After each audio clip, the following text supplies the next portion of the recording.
Coming up on this week's A Lively Experiment, a federal appeals court says the state of Rhode Island can resume tolling trucks, but there's a wrinkle to the decision. And a major announcement just before the one-year anniversary of the closure of the Washington Bridge. A Lively Experiment is generously underwritten by... Hi, I'm John Hazen White Jr. For over 30 years, A Lively Experiment has provided insight and analysis of the political issues that face Rhode Islanders. I'm a proud supporter of this great program and Rhode Island PBS. Joining us on the panel, URI Political Science professor Emily Lynch, attorney and former Providence Mayor Angel Taveras, and political contributor Scott MacKay. Welcome into this week's Lively. I'm Jim Hummel, and it is great to have you with us. After years of legal wrangling, the state of Rhode Island has been given the green light to start tolling trucks again, a signature part of former Governor Gina Raimondo's 2016 Roadworks program. But a federal court also said capping the daily amount for local trucks is unconstitutional. Scott, I will be the first to admit I was skeptical that this was going to prevail. It did, and now the state has a decision to make on what to do. Well, the state has a decision, but the truckers also have a decision. Do they appeal this to the Supreme Court, or do they not? Now, we have a counselor here, former Mayor Taveras, and I'm just wondering, you know, this Supreme Court, since Trump put the conservatives on, has been pretty good about taking care of businesses and business interests. So I just wonder how the truckers are going to handle this. As you looked at this, were you surprised that it got flipped? Because Judge Smith, who's pretty well known on the federal court, nobody's flip-proof, but I was surprised given his reasoning then that the federal appeals court came in and said, not so fast. I wasn't. One of the things that the appeals court pointed to is that these big trucks do more damage to the roadways than, the average minivan. And so I think the judge took that into consideration. The trucking industry doesn't like to talk about that. They just say, okay, it's another vehicle crossing a bridge. When obviously when you're in New England and you have these thaw and freeze cycles, and you've got these big trucks pounding over it, you're bound to have some problems. Emily? I mean, as you said, like the opinion focused on the pavement, right? The pavement is the issue, and the tractor trailers have a major impact on the pavement. So that was a part of the opinion. But overall, I think that it's a win for the governor, for the attorney general, for leadership in the General Assembly. And I think this is a good time to maybe act fast as to making a decision of what to do and moving forward. Especially due to the revenue this can bring to the state. Yeah, they brought in tens of millions, almost $100 million. The thing that struck me, though, is they were trying to protect the local trucks that go back and forth, the delivery trucks, and now they've said, well, you can't really do that. So do they have to come in at a level that if everybody's going to get told the same, do they start at a lower level? Otherwise, because it really could hurt local businesses, yes?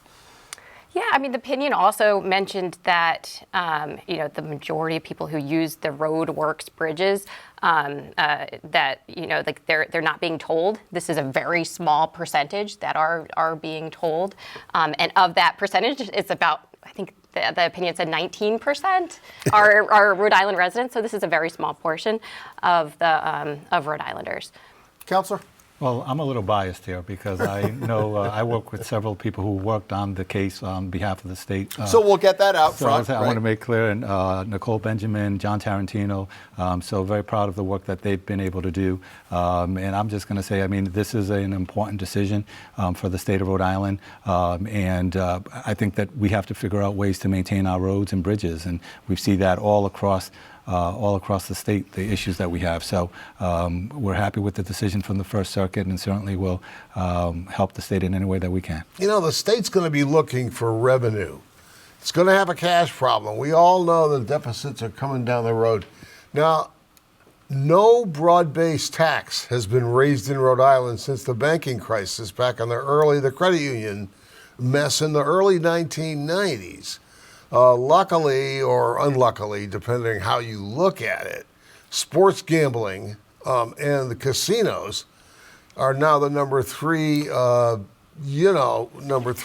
the revenue stream of Rhode Island's what supports government. So the problem is that you don't want to raise the sales tax or the income tax, and it's hard, and yet somehow you've got to get enough revenue to run things. And the fact is that the legislature got rid of the car tax. They've actually cut a big tax that really was onerous. And that was about $200 million baked in every year, probably more as time's gone on. Yes. That they have to subsidize, they have to come up with. Precisely. And, we're going to run out of this COVID money. And I think the days of sunshine and blue skies for our local lawmakers is going to get difficult. And so you got to find a way to run this thing. You certainly do have to find a way to run it, but I don't see them expanding tolls beyond trucks. And I say that because the impact it would have on everyday Rhode Islanders. And the fact of the matter is, people don't go to City Hall to tell you they're happy. They don't go to the State House necessarily to tell you they're happy. And something like that would have a broad impact on all Rhode Islanders. I just don't see that happening. So I think this will probably be limited to trucks, but of course that'll be the state's decision. You didn't have people banging down the mayor's door saying, "We love the job that you're doing over the years"? It's shocking. I'm amazed. It's shocking that they don't come to say that they're happy, but boy, will they come to tell you that they're unhappy. Yeah, the anti-toll group in Rhode Island seems to be another one of these talk radio things, but I get that it's real. Well, but if you look at Massachusetts, I mean, you look at other states. Well, other states have different types of income. In Florida, they don't have an income tax, but Lord have mercy, do they toll you on everything as you drive? I know that from renting a car. You get the bill afterwards. And they have high meals taxes. A lot of the southern states have. So they find other ways to raise the revenue. Let's talk about the budget. We had talked about this a couple of weeks ago. Scott had alluded to the COVID money is drying up. We're at $14 billion. The budget 5 years ago was 9.4. Some of that was the COVID money, but it's not come back. So, Emily, I wonder, we're back into the cloudy days again. The out projections on $200, $300, $400 million deficit. It's going to be a challenge the next couple of years.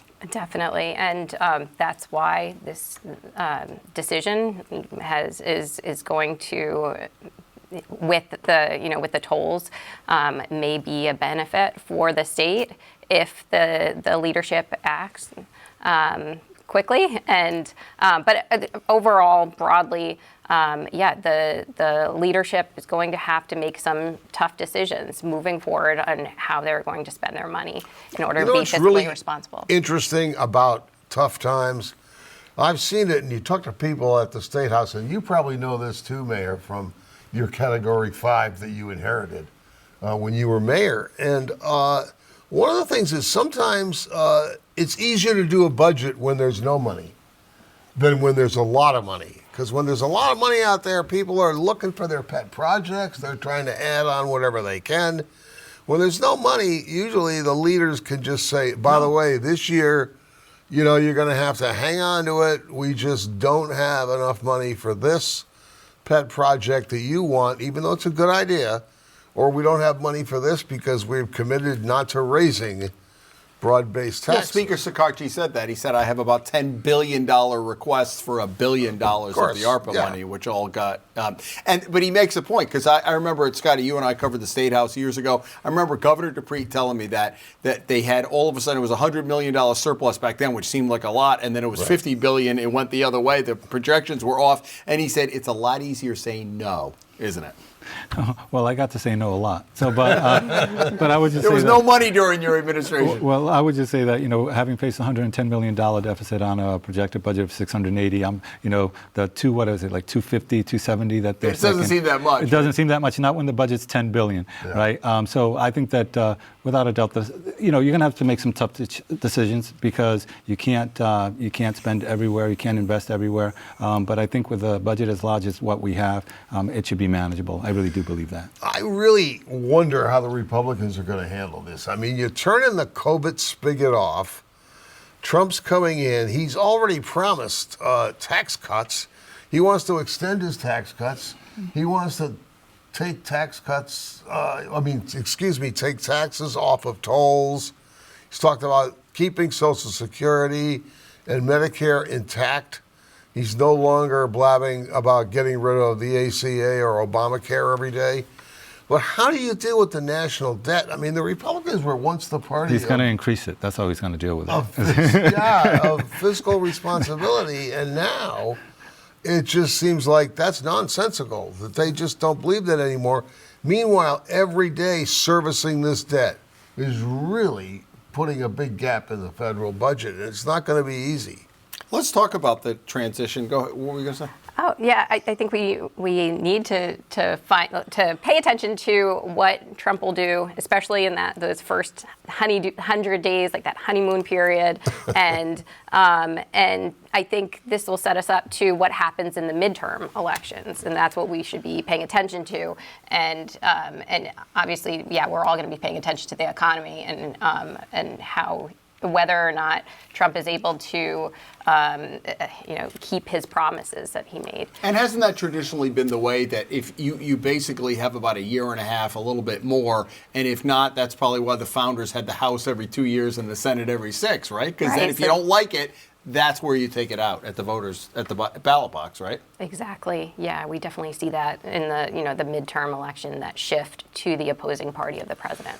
I mean, what you see now is you see people jockeying and talking about cutting this and cutting that, and Elon Musk and Vivek and all this stuff. People talk to the easy, low-hanging fruit. Everybody talks about, oh, that foreign aid is awful. Isn't it terrible we give all this money to these other countries? Or they're mad about food stamps or Medicaid or whatever. Does anybody realize what a tiny piece of the budget a lot of those things are?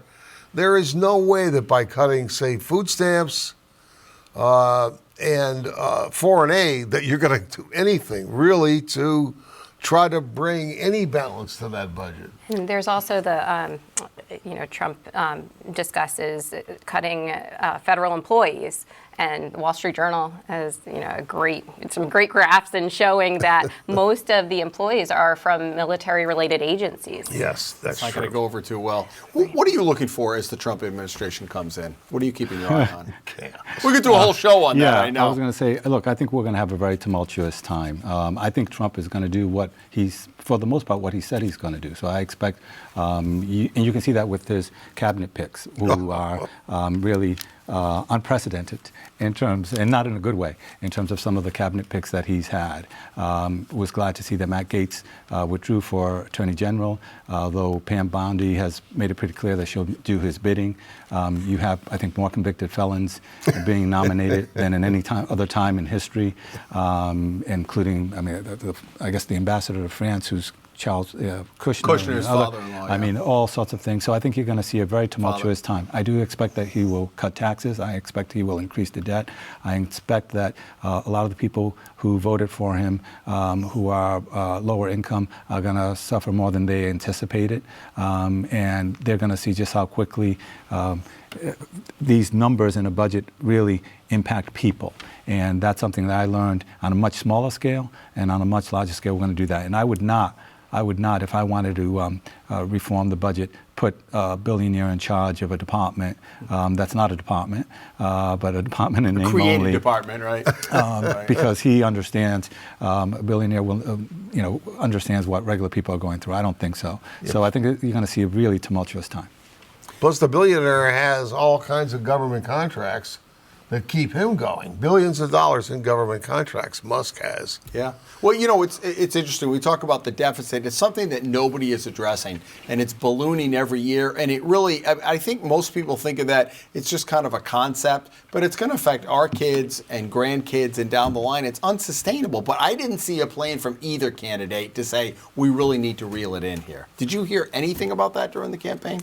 No, I didn't see much of a plan on either side. So you're right, and I think there are Republicans that are happy with the choices that Trump is making for these heads of agencies and departments, and there is a good portion of the American public that wants this shakeup, wants this new Department of Government Efficiency to make some changes to the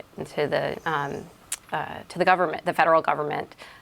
So there definitely is support for that change. But I also wonder whether some of the old guard Republicans, and those are the ones who telegraphed on Matt Gaetz, these guys have been around a lot before Trump and maybe after Trump. Like, we're going to hold the line somewhere. So I wonder where that line is. Pete Hegseth for defense, Tulsi Gabbard, all of that, whether when it comes to it, are they going to cede to Trump? I mean, that's the great unknown. But we saw a little bit of that channeling on Matt Gaetz. We did, but the thing is the person who's actually talked the most about it is former Senate leader Mitch McConnell, who's never been real close to Trump, but he's kind of an institutionalist. You know, he's one of these people who believes in the role of the Senate in advice and consent, and believes that, you know, they're not potted plants. They're not supposed to just roll over for whatever the president wants. The problem is the same as it's been in the Trump era, which is all these Republicans are more worried about getting primaried from the right than they are really about any specific policy or anything that's in the Republican platform. Especially those who are up in 2026, right? They don't have as much. What do you know, John Chafee famously said, Angel, years ago, he always argued to be a Republican. Of course, he's not today's Republican because Congress is going to shift, and it's always good to have somebody in the minority party. Right. I wonder what this means for Rhode Island going forward. Hopefully that check for the Washington Bridge has already been deposited in the bank, because we're not sure whether it's going to clear after January 20th.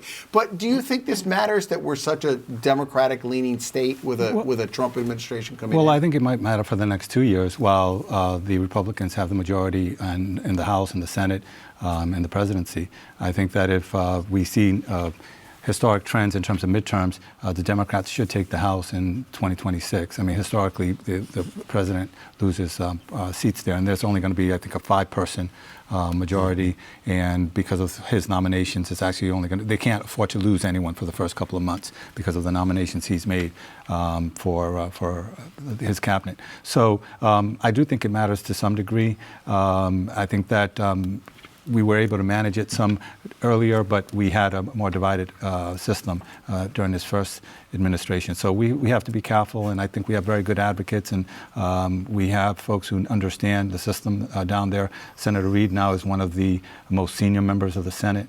Our 2 congressmen are new, but really doing well down there as well. So it will matter some, but I think hopefully once we're in the majority, it'll be better. You know, one of the things that you have to watch here is things that really do affect Rhode Islanders. I mean, all those blue-collar jobs, that electric boat, I mean, a lot of that is because Jack Reed, again, is on the, armed services. He's ranking Democratic member now. And in the days gone by, actually, somewhat recently, the committees like Appropriations and Armed Services, they used to work pretty well together. They were run by institutionalists who knew that they weren't going to be in power forever, and things went back and forth, and they had pretty good relations across the aisle, but a lot of that's gone out the window. So it's going to be interesting to see if somebody tries to grab some of the submarine work or, some of the stuff out of New England, the Bath Iron Works, up there, where there'll be a lot of pressure on Susan Collins. It's going to be a fascinating thing to watch, but I don't expect blue states to be doing very well. We saw what happened during COVID, when Trump pretty much was going to give out the money, depending on whether he liked you or not, or whether you were a blue or red state. What do you think about for Rhode Island? I'm thinking that if we look at federal funding and how it is, and how much Rhode Island will get for initiatives related to climate change or anything related to the environment, funding, how there's talk about ending the Department of Education. How does that have an effect and impact on Rhode Island schools? That's what I'll be paying attention to. Okay, to be continued. Big issue this week, the pallet shelters. Remember the pallet shelters? Echo Village off Route 146. If you're coming down, you see that a lot. This is just government at its worst. And Angel, I don't know where to start. They had a hearing last night, and your predecessor, David Cicilline, who's now with the Rhode Island Foundation, went into prosecutor mode. I could see him cross-examining. If you don't know, these 45 pallet units were supposed to get people in out of the cold. Now the fire marshal is saying, well, we have fire codes. We're treating this as a hotel rather than a shelter. It makes no sense at all. Yeah, I mean, I was reading in preparation for today about that and the fire suppression systems, and I'm thinking to myself, if you built a home, you have to have smoke detectors, and I think you may have to have hardwired now. Sure. But I'm like, what fire suppression system is needed for? Is it like 200 square feet, the pallets, or maybe a little bit? You can reach the door if there was a fire, and they have staff on. So it makes no sense, and it really is something that sometimes you've got to cut through the bureaucracy, and I think folks need to really focus on getting the job done. But it really made no sense in terms of the fire piece, and certainly fire safety is super important. I'm not saying it's not, but again, we're talking about a very small room. I don't know exactly why you would treat it as a hotel, especially because they're not connected, right? So because they had nothing else to fit it into in the fire code. Look, Tim McLaughlin, we've dealt with him for years. Somebody's telling him to clam up because he won't do any interviews. They finally put him on the hot seat yesterday. And I think nobody can step back and say, is it more dangerous for people to be outside in this weather or to be inside with potentially fire issues, which I think are non-existent? Right. I'm fired up about this, as you can see. Well, I think you said it, where that communication is key, and for us not to hear, why this is taking so long, and obviously yesterday was yesterday that we saw that,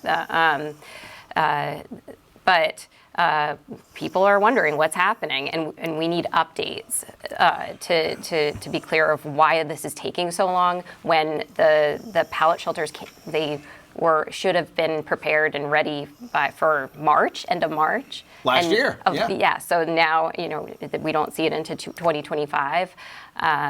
So there needs to be, at least that communication to tell us why this has been such a delay. But also in looking at like Department of Housing, there's been turnover. So we can see that obviously is probably played a role. Third secretary, yeah. Exactly. Yeah, I don't want to throw out too big a discordant note here, but anybody who was in Rhode Island and was sentient on February 20th, 2003, is certainly not, that was the night of the station fire, which I think people know, is not going to just want to waive all the fire requirements here. But the other side of this, and you have to understand that these people are living in makeshift shelters and tents, and there's certainly no code safety. Right. And you think of the rain earlier this week. Yeah. What are we really doing here? Look, Tim McLaughlin finally said the quiet part out loud. We had 100 people die 20 years ago, and I'm not going to have that on my watch. Right. Well, is that really a possibility? I mean, maybe, but this whole fire retardant paint. What I don't understand is that the governor won't step in. Now, maybe he's kind of worried. It seems like it's one big CYA with everybody. They don't want to, we had a fire in the palace shelter. But could the governor step in by executive order and say, look, we need to ease some of this stuff, but maybe he's hesitant to do it? Well, I don't know. I don't know why he hasn't stepped in, and I haven't looked at all the legal issues. But I mean, I think that this has to be a priority, and you go and you do it. And the other thing that you can do is you can also take action and let someone sue you. And defend it in court. And of course, if a court orders something, you obey the court order or you appeal it, right? But I think it has to be a priority. But it also shows something else, Jim, that I think is instructive, and that is that government sometimes works very, very slowly. And turning around a department, turning around an agency, it can take a lot of time. So I think you're going to see that. We've seen that at the state level. I think we're going to see that at the federal level as well. Scott talked a little bit earlier about ending the Department of Education. You can't just end it. You need legislation to do that. I mean, you can make it dysfunctional, and that's, I guess, easily enough. 3 branches of government. Is that how our founders set it up? It's a novel concept, isn't it? There are 3 branches. At least I hope so. Yeah, we'll see going forward. All right, let's get to outrages and or kudos. Emily, what do you have today? My kudos are for the Providence students that came together this week and had a community discussion about how they feel about the Providence schools. And there's been a lot of discussion this week about it. Senator Zurier also led a discussion, and there will be future ones. I believe Mayor Smiley has one this Saturday. So it's I think it's really important for the students to also have that, like that input. They're stakeholders in this discussion too, and they brought up issues related to transportation and diversity among teachers. So this is independent of the state takeover and everything else. It's like, what are the schools doing for us now, right? Right. Yeah, great. Angel, what do you have? My outrage relates to President-elect Trump and his announced intention to pardon most, if not all, of the January 6th defendants, most of whom have gone to trial or pled guilty.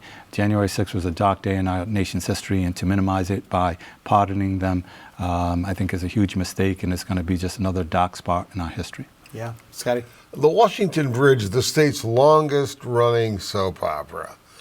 Hopefully we can get some kind of a look at a timetable. And I understand why the governor and state leaders are frankly scared of a timetable because they've already busted through the normal ones. But I think we really need to get this thing done. And I think there needs to be more urgency on the part of both the legislature, frankly, DOT, Department of Transportation, and the governor. Yeah. Because if he wants to run for governor again, and there's not at least a clear plan for this thing to be fixed and get it over with, I think it's going to be a real problem. I mean, we we didn't even mention it was on our list. This is the 1 year anniversary. It was on Wednesday. I think the good news is they've chosen two companies, out-of-state companies with national reputations to come in and at least bid, and then we'll see the timetable. I think that was a bit of a ray of sunshine, even though we're still a little squishy on when it's going to happen. What did you think about the coming down to those two? Well, I think it's good that we have folks now who are interested, because we had one round and no one submitted to rebuild the bridge. So we need to get it rebuilt. And it's one of these things that it impacts people every day. I don't live on the East Bay, but I think about it if I have to go over to East Providence or if I have to go over to Seekonk. And I've seen traffic all the way down 95 sometimes. That's a result of 195. So it's one of the things that impacts people every day. And as I said earlier, people don't come to City Hall to tell you that they're happy. Yeah. It's something that anger can be a big motivator for people. Just quickly, those two companies, good news that they're it's a glimmer of good news. I mean, let's be honest. But until we see... Let's not get carried away with the optimism now. Well, let's not on this project. All right. This has not been this is not like URI beating PC if you're a URI fan. Yeah. Or even your alma mater. Hiring Bill Belichick. That's a whole nother show. All right, folks, that is all the time we have. Thank you for joining us this week. Angel, good to see you again, and Scotty and Emily. Come back here next week. We've got a lot going on. Even as we head into the end of the year, we're going to be talking about what happens in the legislative session within the next couple of weeks. If you don't join us Friday at 7 or Sunday at noon, we archive all of our shows at ripbs.org/lively. We look forward to seeing you next week right here as a Lively Experiment continues. Have a great weekend.